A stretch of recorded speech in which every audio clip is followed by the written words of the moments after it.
Hello and welcome to the video.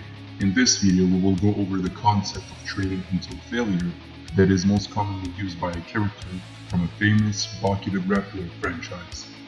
His name is Jack Hanma.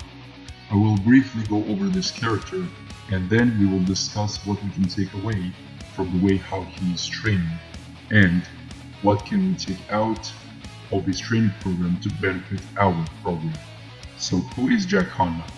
He was the son of a woman named Daniel, who was a secret agent tasked of killing Yujiro Hanma, who soon enough became the strongest creature on Earth.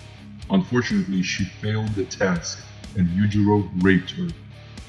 After Jack was born, he was very weak compared to his half-brother, Baki. But that will soon change because after a scientist witnessed Jack's grit and willpower, he decided to use him as a test subject for a powerful steroid. That completely transformed his body and his mind as well. After that, he started taking different types of steroids at a regular basis and at an abnormal amount. At some point, he nearly died in the story, but he still survived. Now let's talk about the way he trains. Jack would constantly train for 12 hours every day. In combination with such intense routine, he would also consume and take steroids and doping to maximize the effect. He lifts extremely heavy weights in all sorts of ways, as well as doing extreme cardio. Now, it's a bad idea to take steroids and doping since there are a lot of different types of them out there. And without a medical professional watching you, the side effects can be permanent and terrible.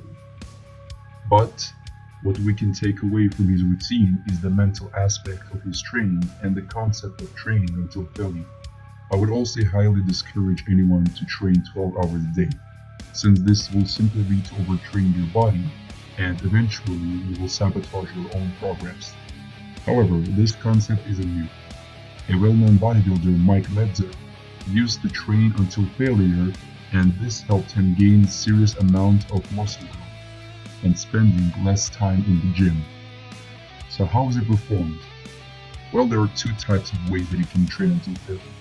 First one is the technical failure, where because of your muscle fatigue, your form will be incorrect, and other one is a muscle failure, where even if your form is generally good, your muscles will simply refuse to overcome the resistance. Now you may ask, why would a person go through such hellish program? I will go through the benefits that it has. First, it will lead to greater muscle growth, and that is if you're doing a resistance exercises or work with heavy weights. Besides that, it can also greatly improve your power and strength. It can also save you a lot of time, so instead of doing several sets, you can go for fewer amounts and that progress will be the same. That idea was stated by Mike Metzer himself. Lastly, and in my opinion, the most important aspect is the mental one.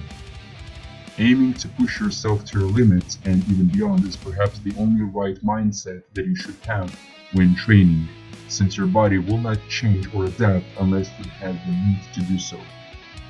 Yet there are some downsides of this training method. You have a higher risk of getting injury and your recovery time should be longer. That is due to the muscle tear that happens after training. Thank you so much for watching. Don't forget to leave a like and share your thoughts down in the comments below. Stay strong.